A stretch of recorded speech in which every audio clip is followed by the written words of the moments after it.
Mga master, sa isang article ng Inquirer.net at iba pang mga news agencies ay kinumpirma po itong pagtaas ng contribution sa PhilHealth at magiging 5% na ng sahod simula 2024. Ito po sa naganap na press briefing o ito pong press conference January 12, sinabi po ng Chief Executive Officer ng PhilHealth na mag-i-effect na ang 5% ng sahod bilang contribution natin sa Philippine Health Insurance Corporation or PhilHealth.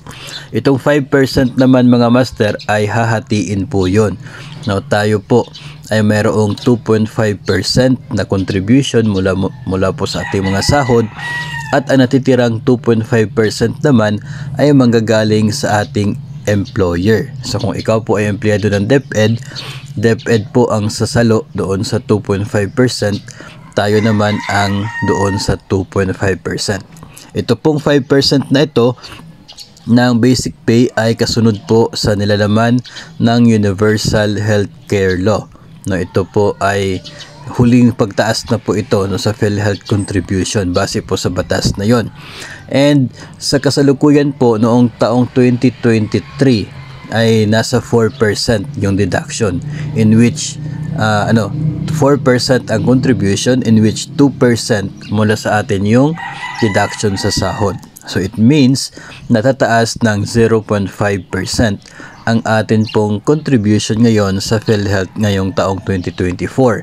So kung gusto po ninyo malaman kung magkano po yung equivalent nun, multiply nyo na lamang po yung inyong pong basic pay, monthly basic pay po ninyo times 0.5% or basic salary, basic pay times 0.005. So ang resulta po niyan, yun po yung itataas ng inyo pong PhilHealth contribution.